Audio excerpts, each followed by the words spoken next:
Today we will learn something from Dhammapada.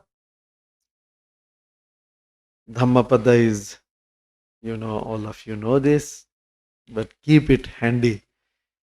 This is the book which motivated our Bada Bante to come to this Buddha's path, and the earliest thing that he did was to translate it in the very beginning. And many times it got translated, and I think the latest one, I don't know how many editions we ourselves brought out, 13, 14 or 15th, now 15th edition. Anyway, these are pure words of wisdom, pure words of practical guidance for our daily life. Lord, we recited this Karaniya Metta Sutta. So a verse related to this Karaniya Metta Sutta is also very interesting. Lord Buddha used to give meditation techniques, and he used to tell the monks, okay, now you go and meditate. So once 500 monks were given meditation subject, and they went about very far away from Savatthi in the foothills of the Himalaya somewhere. And as they went to a village, there was a beautiful grove, and they went, and when they went there, the villagers welcomed them, and they gave all the hospitality, and they requested the monks to stay in that place, in their village. They asked them, where are you going? They said, we are just searching for a suitable place. And then this villager said, why don't you stay next to our village? There is this beautiful forest, and we will be happy to serve you the dana, the food and other requisites. So they went, and they saw the grove, very beautiful grove, and there were a lot of trees. So each one of them took one tree and cleaned up, and that is how they settled there. Now these trees had these devatas, Rukkha devatas, they were dwelling. So when they saw the monks, these devas, they came down because they didn't like to stay above the monks. So they came. So one day passed, 2 days passed. These Rukkha devatas, they had thought, okay, these monks will stay 1 or 2 days and then they will move on. But the villagers requested and insisted the monks, oh, please stay here, we will take care of you. So the monks started staying there for longer time. Now these Rukkha spirits, these devatas, they didn't, these are yakkhas, they didn't like that, because they had given up their dwelling places. So now they were without dwelling. So what they did, they thought how we can send these monks away from here. And then they discussed, and then they thought, okay, we will frighten them. Then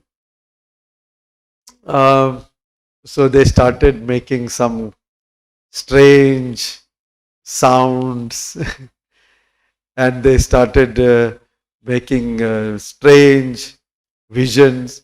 So they started disturbing the monks. So these monks earlier thought, okay, it is one day, today, but then it started day after day, day after day. It was not at all convenient for practice of meditation. It was a big disturbance. So they tried to hold on and they tried to continue there, but they came to limits. They said enough is enough. Because day and night, these yaksas, they started making very ferocious sounds, very ferocious images. So whenever the monks opened their eyes, they had to see all these things. So then the monks, they thought earlier, oh, maybe it is only for me. Then when they discussed, then it was for all monks. So they could not meditate. So the elder monk said, okay, now we will go back to Lord Buddha and report. So they come back all the way, 100 yojanas, maybe 6, 7, 800 kilometers. So they walk back again and they come to Lord Buddha. And Lord Buddha knows what is happening. So when they came back and reported, oh, this is what is happening to us, Lord Buddha asked, did you practice metta? Then they said, oh, that didn't come to their mind. So Lord Buddha gave this Karaniya Metta Sutta. He taught Karaniya Metta Sutta, which we recite almost every day. Karaniya Metta Kusalena Yantang Santang Padang Abhisamecha. So in this Metta Sutta, Lord Buddha teaches how to practice meditation in daily life, how to practice Metta Bhavana in daily life, in daily activities, and Metta as daily activities, daily Shila, daily practice, in our expression of Metta, in our conduct. So the first part of Metta Sutta, that itself can become one day a subject for discourse, and our Bada Bhanteji also has given quite number of Dhamma talks on Karaniya Metta Sutta, which are available on YouTube. Bada Bhante's talks are there on YouTube. Please listen to them now and then. So this Metta Sutta has 3 parts.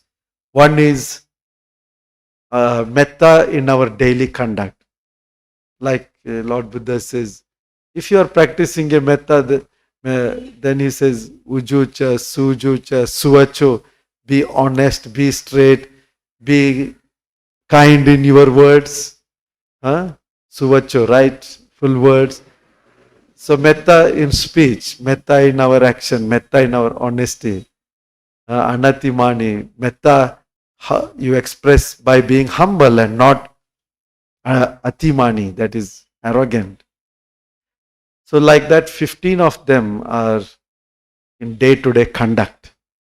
And then Metta as proper meditation, Metta Bhavana.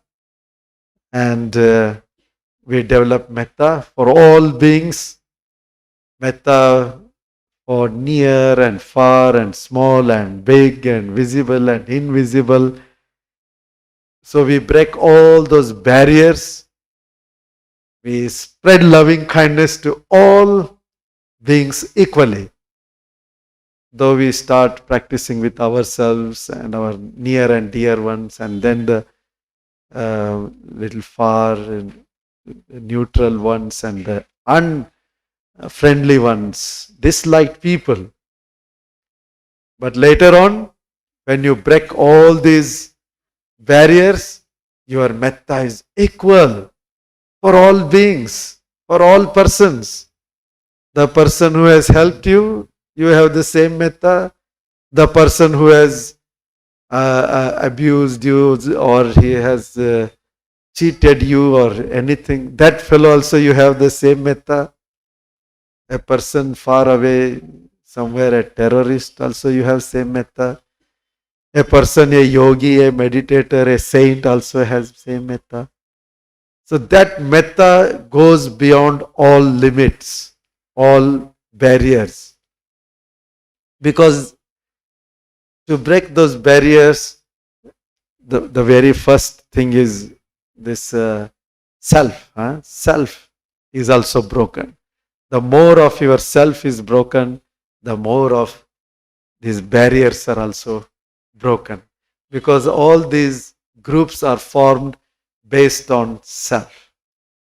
The starting point is I, myself. And all the relations are surrounding this self.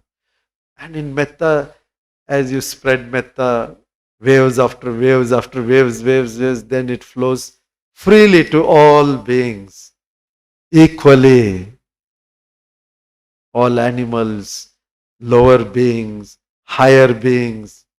So that is the metta practice Lord Buddha teaches in this metta sutta. In the last part he tells how this metta mindfulness can take us to vipassana and higher levels and liberate our mind.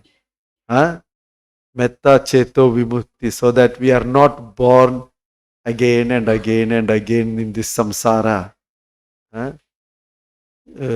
Nahi jatu gabbase yang punareti. We don't come and lay in the womb again and again.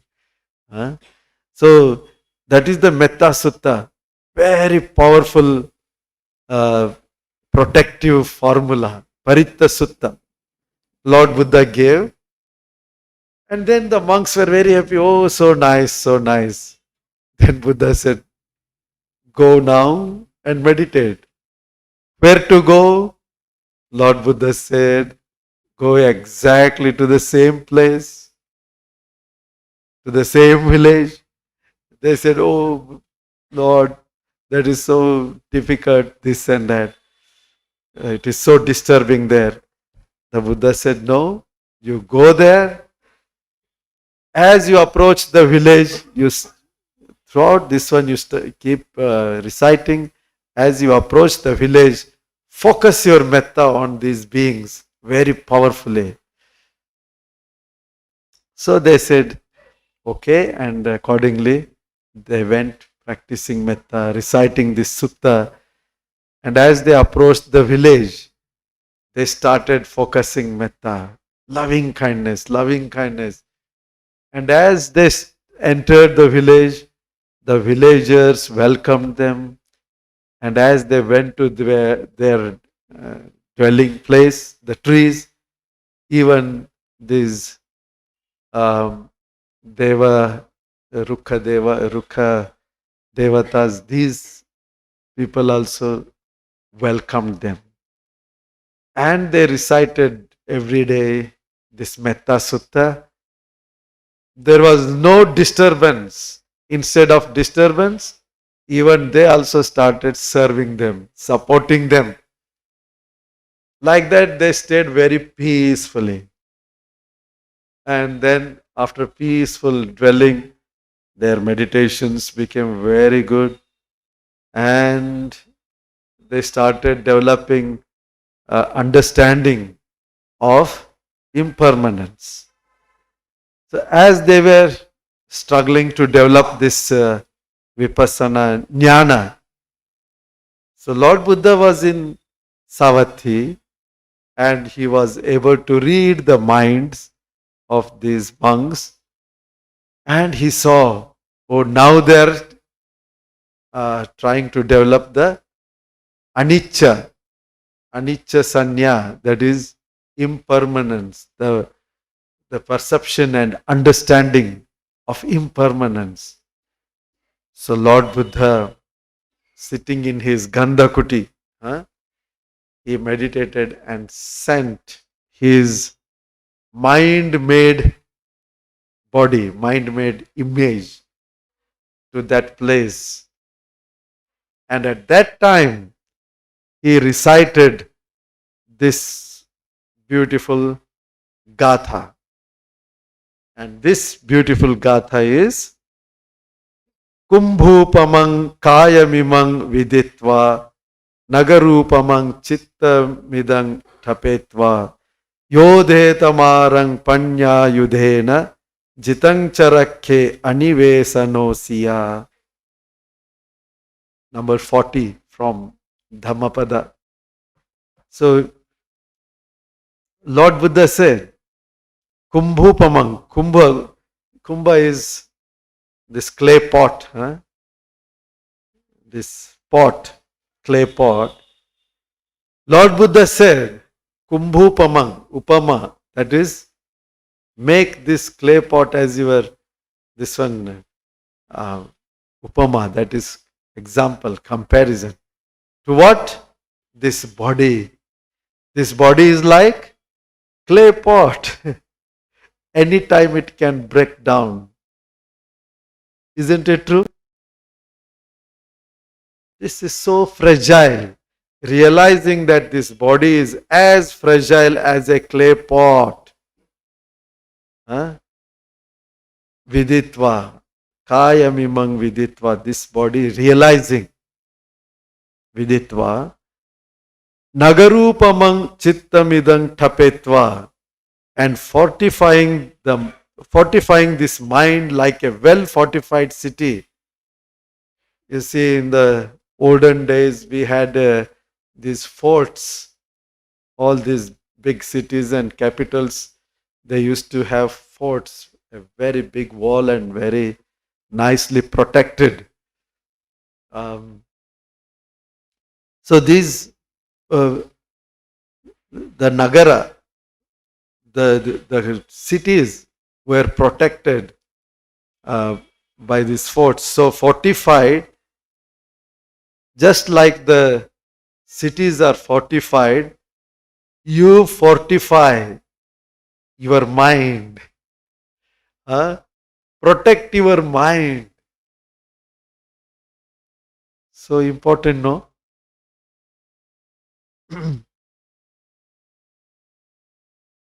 Yodhe tamarang panya yudena.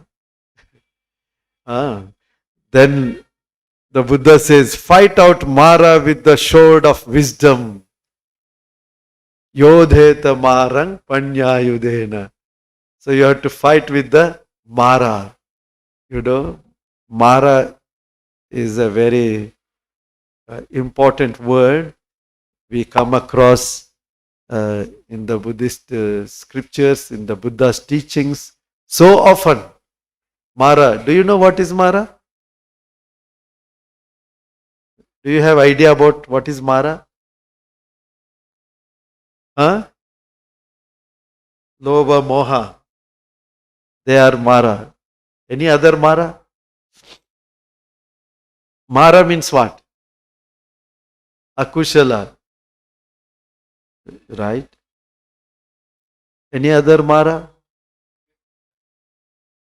Desires, limitless desires. Yes, that is true. Mara is that which mareti, that which destroys, that which kills, that which obstructs. That is, it destroys our peace of mind. It destroys our happiness at every level. So there are, this word Mara is used for, in different contexts, different meanings. Mara as kilesa. Kilesa is defilements. What all you told now, they are the defilement Maras. That is mental pollutions, mental negativities. These are Mara, defilement Mara, they are called Kilesa Mara. Then there is another Mara called Devaputta Mara. Devaputta Mara is a very high divinity of Kama Loka. This Mara is, they have some illusion. They take joy in obstructing people who want to meditate and develop further. So obstruction, obstruction, obstruction. Huh? Somebody wants to progress, and here is somebody who wants to obstruct. Even among people also there are people, no? You want to progress economically, somebody will pull. You want to progress socially, somebody will pull your leg. So also you want to progress spiritually, somebody is there to pull you back. So this Mara has the illusion that all are under his control, and if they go deeper into meditation and get liberation, they will escape from his hold. So that fellow also disturbs now and then some people. So he was disturbing Lord Buddha before enlightenment as Bodhisattva. Mara Yuddha, no? On Vaishaka full moon day, there was Mara Yuddha. This Devaputta Mara came and tried to obstruct. So that is another Mara. Third Mara is death itself, because it stops our life. No? Death as Mara. Khanda Mara. This Pancha Khanda, this mind and body, which are breaking away all the time. So that is also another Mara. And Kamma. We do lot of Kamma. And we want to live nicely, but the Kamma will give result. Some results will come and they will stop our health, they will stop our development, they will stop our wisdom, they can obstruct us in many different ways. So these are different meanings of Mara. So Kilesa Mara is one, Devaputta Mara, Khanda Mara, Machu Mara, that is death, and Kamma Mara. So anything that obstructs, stops, that is Mara. So we have to understand correctly according to the context where Lord Buddha uses this word Mara. So the biggest Mara is, of course, our defilements, because ultimately we have to win over the defilements. These are the defilements, are the things which are holding us into this samsara. Defiled because of lobha, dvesha and all these things, defilements. So there is one sutta in Sutta Nipata which also explains the army of the Mara, 10 armies of the Mara. So one of the armies is running after Kamate Patama Sena, that is running after sensual desires, sensual pleasures. All the time, one or the other sense has to be kept on satisfying. That has become the very habit of human life. So that is one army of Mara. The second is disinterest in Nibbana. So that is another Mara. Disinterest should be for attachment or greed or hatred or those things. But instead of that, people are very happy to have greed, hatred and all these things, but they are not interested to have Nibbana, liberation, freedom. So that is second Mara. Third is thirst and hunger. Kuppipasa, thirst and hunger, very two kinds. One is, of course, physical thirst and hunger is there. Another is mental thirst and hunger. Mental thirst and hunger uh, for what? For suffering. There is thirst and hunger for suffering. There is thirst and hunger for panchakhanda. There is thirst and hunger to remain in the samsara. There is thirst and hunger for greed, hatred, ignorance. These things seem to be more comfort zones. So that is what again and again we run after. So that is also Mara's army. Then tanha, craving is there, of course. Thinamidda. Thinamidda is laziness and disinterest. You are very lazy. You are not taking initiative, postponing, disinterest. There is no interest to do something productive, something creative, something which can take you higher. So these are all, they come on the way, no? You are all here, so wonderful people. So many of you have come here for this Sunday program. You may feel sometimes, oh, today I am so tired. Today I have this work. Today let me rest. You may try to find even excuses. Oh, because of this work, that work, let me postpone. Next week I will go to Maha Bodhi. So mind can play. That time you have to tell to yourself, hey Mara, you are here now. Mara, you are here to stop me. And you should say, no, I am going to Maha Bodhi. Coming all the way, taking this time physically, mentally, is not a small thing. But this strength is needed to overcome the Mara, overcome all these armies of Mara, not just one kind of defilement, but so many. Another is Bhiru, Bhaya, fear. Fear of death, fear of losing something, fear of, sometimes if there is nothing, there is just fear. Fear of oneself. Fear to look into oneself. Fear to look into one's own mind. That can also come. So many kinds of fears. Then there is doubt. Doubt. Oh, will it happen? Is it useful?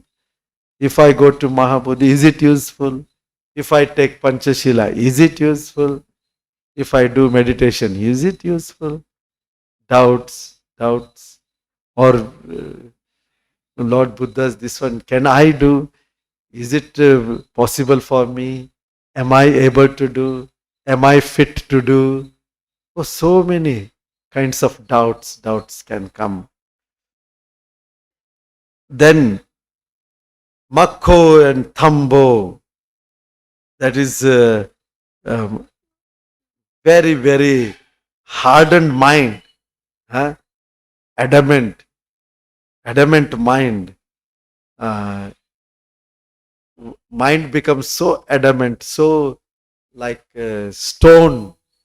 There is no flexibility, there is no malleability, there is no humility to learn. And then it becomes like this one. If you have wrong views, that is what makes this makho, makha. Mind becomes very hardened, adamant, holding on to one's own views. Don't you see this word which is so crazy with views? The wars are taking place. What is the reason for these wars? In this Middle East and everywhere these wars are taking place, no? Why?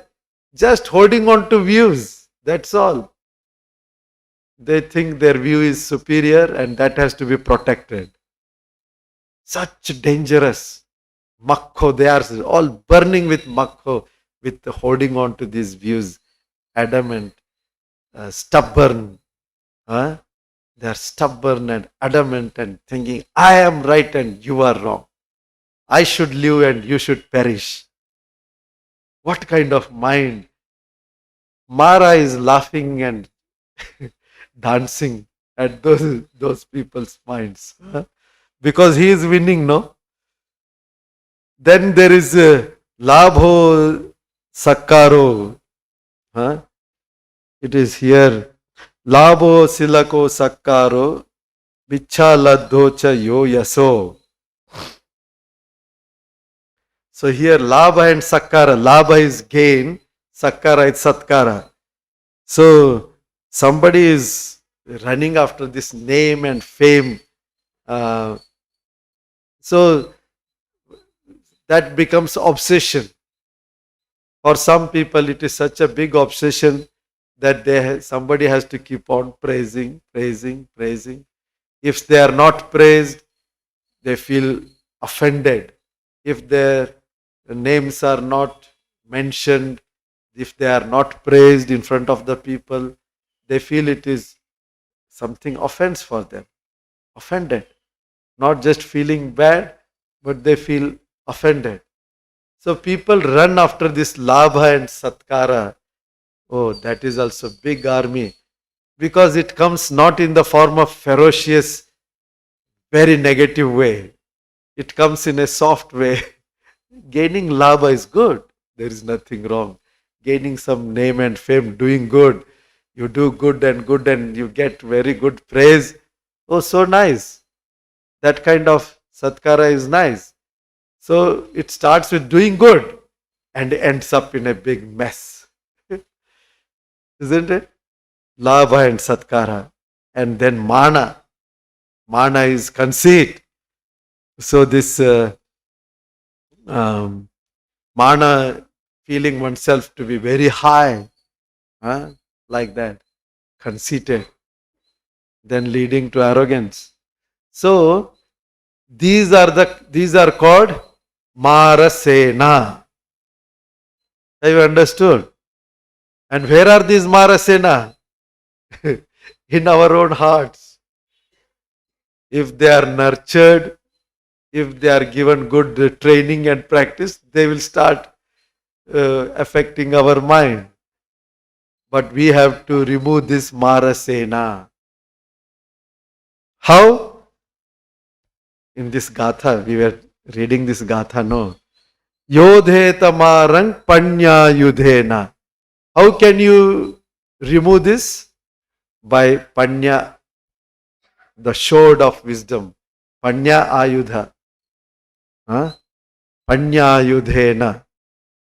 Wisdom, develop this wisdom.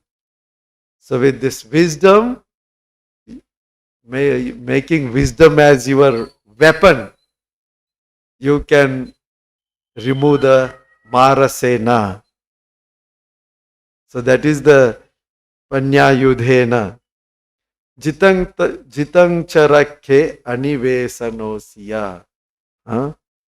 This Yodhe tamarang Panya Yudhena. This Ayudha. Now Ayudha Puja is also coming. Ayudha Puja is coming, no? In this coming week, there is Ayudha Puja. Which is the Ayudha? Which is the weapon we have to cultivate? The wisdom. Wisdom is sharp. Wisdom, compassion, metta. With those weapons, we have to overcome Marasena. Isn't it? That is our Ayudha Puja. Not once in a year. We have to do this Ayudha Puja every day. Developing Panya every day. Developing Metta every day. Developing our wholesome Chetasikas. In Abhidhamma, some of you study Chetasikas now. There are 25 wholesome Chetasikas. So beautiful. So these things develop every day. So, yodhe tamarang panya yudhena jitang charakke anivesanosiya. Then guarding the conquest, remain unattached. It is step by step, step by step. Now you have undertaken Panchashila. You follow Panchashila and protect that Panchashila. With Panchashila you are able to overcome some Mara. You are going to defeat some Mara. And then you meditate. And if you develop concentration, if you develop this contemplation, if you do Buddhanusati, Dhammanusati, Sanghanusati, Anapanasati, all these things bring concentration. And when they bring concentration, that also you have to protect. Otherwise, that will also be lost. Today you are in good mood and good concentration. Next day you lose it. So that is possible. So protect it, protect it. Then you develop vipassana insights. Kumbhupamang. Lord Buddha said, no, see this body as clay pot. Anicca, anicca, anicca. Fragile. This body is anicca. Coming, going, arising, passing. So anicca, anicca, dukkha, anatta. When you develop understanding of this anicca, dukkha, anatta, that is called vipassana.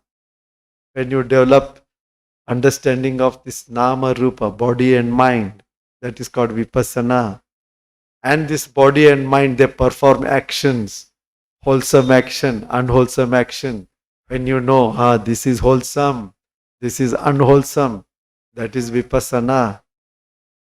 And everything is anicca, dukkha and anatta. So like that. That will also happen stage by stage, step by step. Some days you have better insight, some days maras are more and so your insight is less. But whatever you gain, protect it. And after protecting, you don't attach to it. Because some people attach so much, then again that will give rise to wrong views. Sometimes self-righteousness. You are living a good Shila life. Panchashila you are following. That is very good. But then attachment grows. And if somebody tells even small thing to you, you are hurt. I so and so. I so a good mannered, good cultured, good moral person. That fellow blames me. You become so much upset. It happens, no? That goodness has brought suffering. Why? Because that I, that view, that I have this, I have this.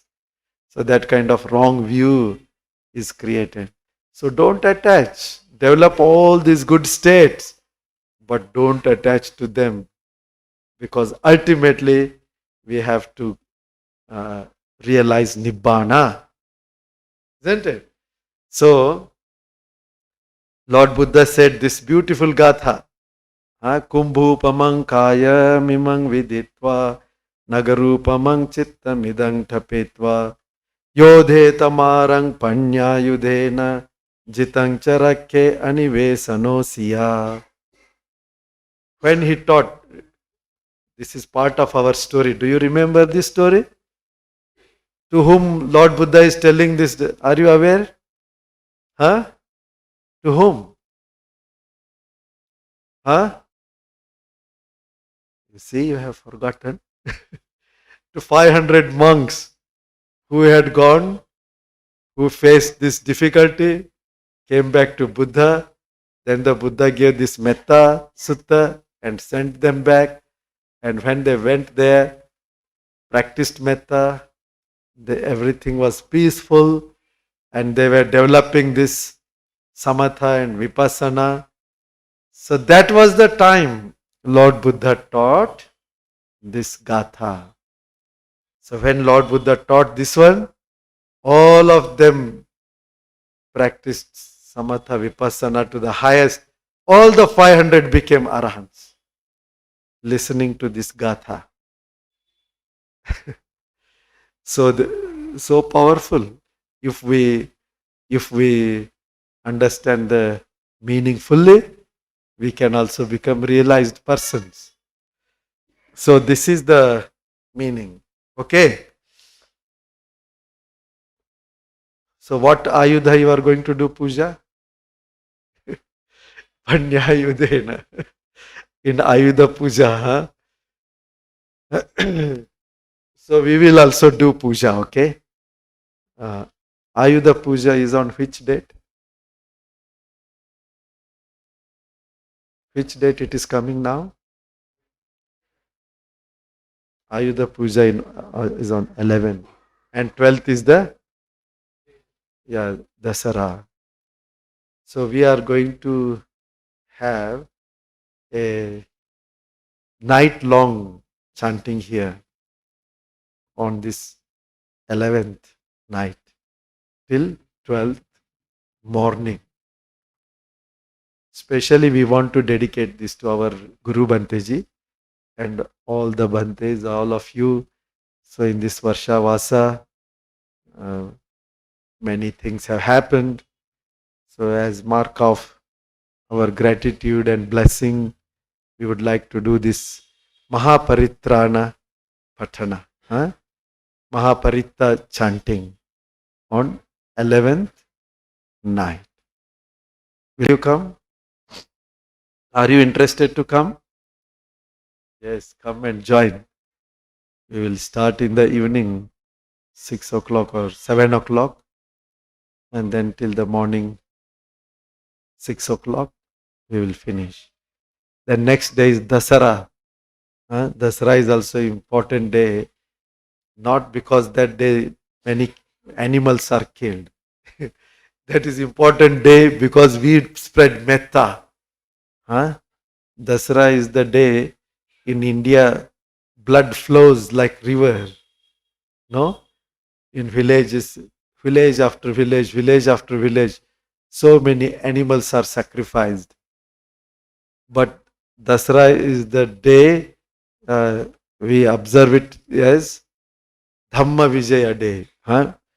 Vijaya, the Ashok Maharaja took Dhamma and he became Buddhist and he started preaching metta and karuna, not the killing and all these blind, wrong things, carrying all these kinds of michaditis. And then later, in 1956 on Dasara Day, Dr. Ambedkar became Buddhist on this one because of Maharaja Ashoka's Dhamma Vijaya. So this is Dhamma Vijaya Day, Dasara Day. So we will do our real Ayudha Puja. We will do our real Dasara Dhamma Vijaya Day. So that night we will chant, because after on 17th is the Pavarana, that is full moon day. Our Varshavasa is finished. On 19th night, there is a whole night weaving here, and 20th is the Katina offering. So there are programs, and after the Katina, the monks are going here and there for other Katina ceremonies, and lot of travelings will be there. So our senior Bhantes, Ittika Bhante and others, they will also go. So we thought this is the best time to do this night-long chanting. Okay? So on 11th night, we will start, and 12th morning. So that is the best way of practicing and progressing in Dhamma. Since it is not announced and today only we thought about it, that is the only day left, so that it's convenient for all of you. On 12th Saturday, you can go and have rest. And yes. So Here I conclude. May you be happy, may you be healthy, and all the donors of today, Swapnil Kabragodi, Racha and family, dedicated to Mr. Bhaura Khobragade, Pradnya Kumar Dhote, and Chaitanya Vaidya. May they all enjoy best of health. May blessings of Triple Gem be with them. Vishal Suresh Tayadeji has given in the name of Father Suresh Tayadeji. May all the merits come to Sureshji and may he have Sugati and progress further. Our Guru Bhanteji, Most Venerable Kassapa Mahathera, he has offered dana today with lot of love and care. May our Guru Bhante's health be good and may he keep progressing. And our gratitude to him for his blessing and his guidance and his protection.